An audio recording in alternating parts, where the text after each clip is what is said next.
ang mas mahirap? Kumita o ang manatiling mabuting tao? Hello po mga kalingap, welcome back sa ating channel. So ngayon po ay gagawa ulit tayo ng isang reaction video. At kay Kalingap Dan naman ang ating re-reactionan. Meron po akong ipapanood sa inyong dalawang clips. Ito ay isa lamang sa mga charity vlogs ni Kalingap Dan. So samahan niyo po ako. Isa po sa ginagawang content ni Kalingap Dan ngayon ay ang social experiment. So mapapanood niyo po to sa kanyang channel Kalingap Dan. And humihingi po siya ng barya o konting tulong sa mga taong nakikita niya. So, tignan po natin yung unang clip. Kamakailan lang nakakilala ako ng isang napakabait na tao, si Kuya Jesus. Alam niyo, parang katulad nung nag-trending na kwento kay Tatay Jesus na tinulungan ni iba na alawi. Ang sarili natin, Kuya Jesus, ay may tinturing puso. Sinubukan ko siyang lapitan at humingi ng tulong. Sinabi ko na wala akong pera at kahit hindi niya ako kakilala, walang pag-aalinlangan, binigyan niya ako ng maliit na halagang meron siya. Ang rason niya dahil alam niyang kailangan ko at wala akong pera. Sobra akong napabilib at natuwa ang puso ko sa ginawa ni Kuya Jesus. Sa panahon ngayon, bihira na ang taong handang magbigay kahit sila mismo ay kapos din. Kaya naman hindi ko mapigilan maiyak sa tuwa at pasasalamat na nabigyan ako ng pagkakataon ng Panginoon na suklian ang So ayun po mga Kalingap, panoorin nyo na lang po ang buong vlog doon sa channel ni Kalingap Dan. So humingi po si Kalingap Dan ng konting tulong sa isang tindero po. Tindero po siya ng popcorn. At syempre, binigyan si Kalingap Dan. Nakakatuwa kasi may mga tao pa rin po pala talagang mabuti ang puso. At kadalasan po yung mga taong ganun ayun pa po yung mga mahihirap. So, binigyan po ni Kalingap Dan ng blessings si tatay. Bali, ang isa po sa napansin ko kay Kalingap Dan, kahit hindi na po ganun kalaki ang views niya, lalo na ang kinikita niya ngayon sa YouTube, hindi po yun naging dahilan para tumigil po siya sa mission niya bilang isang kalingap. Sa panahon po kasi ngayon, madali na lang sabihin na wala na akong budget, titigil na muna ako. Pero si Kalingap Dan, kahit anong kaya niyang ibigay, talagang binibigay pa din po niya at nagpapatuloy pa rin siya. Kung mapapansin natin mga Kalingap, marami na rin pong pinagdaanan si Kalingap Dan dito sa loob ng Kalingap. May mga issue, may mga taong tumalikod na sa kanya, at may mga taong naninira pa at nanira sa kanya. Pero kahit ganun pa man, hindi po naging dahilan yun para magbago si Kalingap Dan at para magbago siya sa pakikitungo ng kahit sino. Ganun pa rin po siya kung ano po ang sinimulan niya, yung desire sa puso niya at yung mission niya, hindi po yun nawala. Sa totoo lang po, ang pinakamahirap din na challenge natin sa buhay, yung manatili tayong mabuti kahit yung nasa paligid natin, nasasaktan na tayo. At puro negativity na lang ang nabibigay. Pero si Kalingap Dan, isa po sa nakita ko sa kanya, hindi po niya binago yung sarili niya kahit madami na po siyang nilagdaanan. Kasi normal po sa isang tao na manlamig kapag puro na lang po kamalasan o kaya negativity ang nangyayari sa kanyang paligid. Pero si Kalingap Dan talagang nanatili po siya sa kung sino man siya at paano siya nagsimula. Hindi po siya nagbago. At bibihira na lang po ang ganitong klaseng tao. Kaya dito sa pangalawang clip po na ipapanood ko sa inyo, isa po ulit to sa kanyang social experiment. So samahan niyo muna ako manood ulit bago tayo magbigay pa ng opinion. Sige tay, pero tay, baka may barya ka. Kahit ano lang, 10 piso. Huling tawad. Huling tawad tay.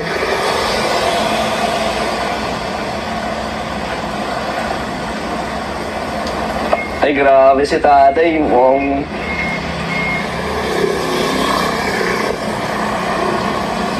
Dapat na ako kumapapapit na eh.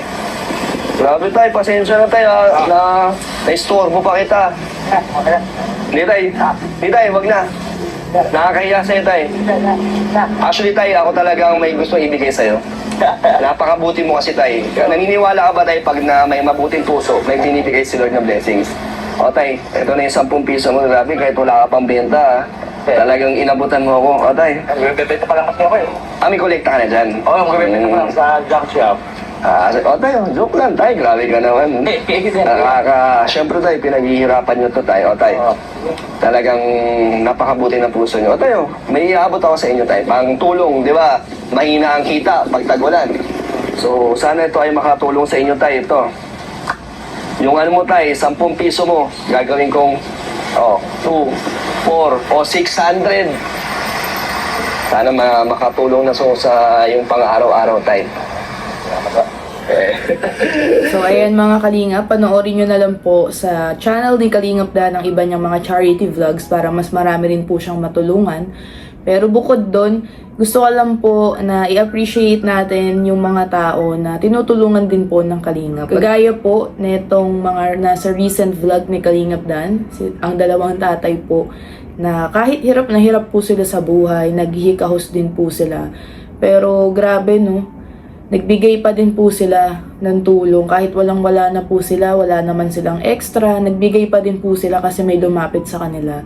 Sobrang bihira na lang po yung ganyan. Minsan hindi na po kapani-paniwala kung may mga tao pa bang ganyan. Pero kapag nakakita po ako ng ganyang klaseng tao, lalo tayong nagkakaroon ng desire sa puso natin na sana mas dumami pa.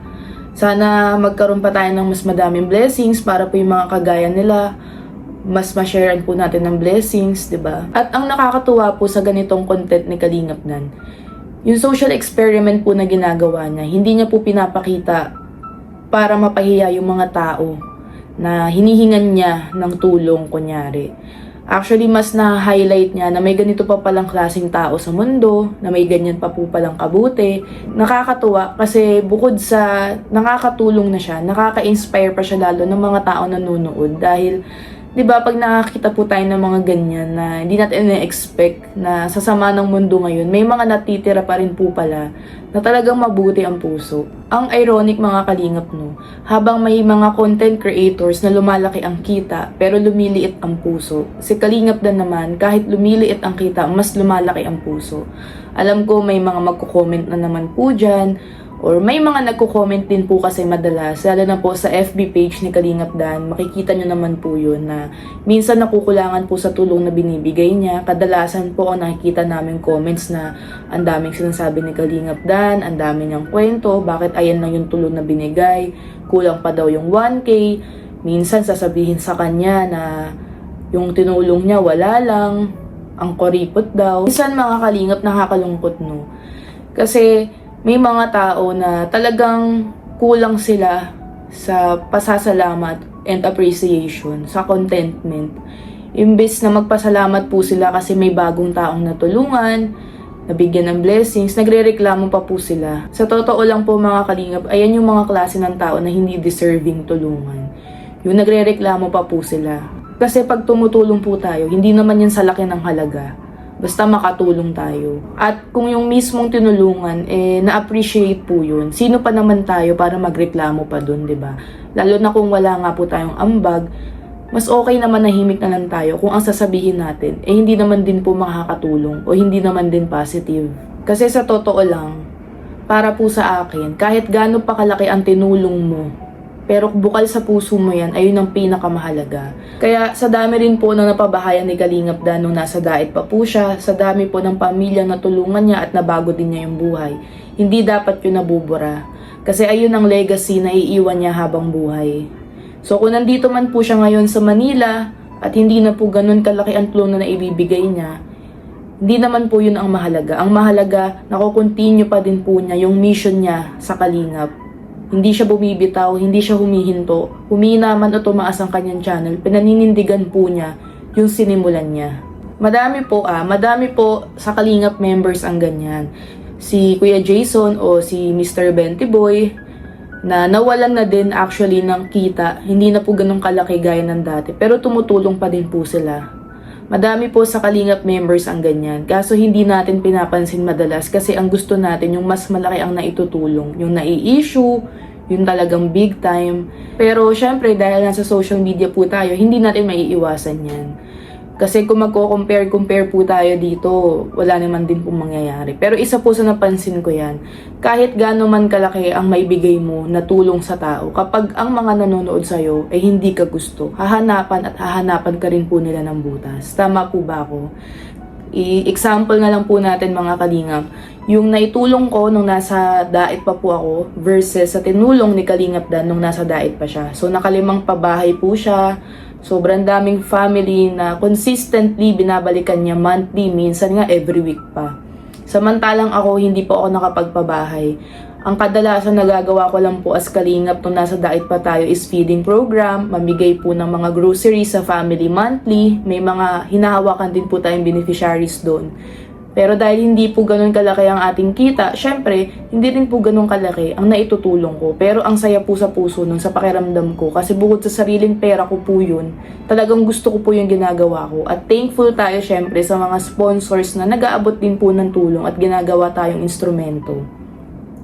Pero gaya nga po ng sabi ko sa inyo, yung laki po ng naitulong niya sa laki ng naitulong ko ay sobrang laki ng difference. Pero parehas din naman kami may bashers.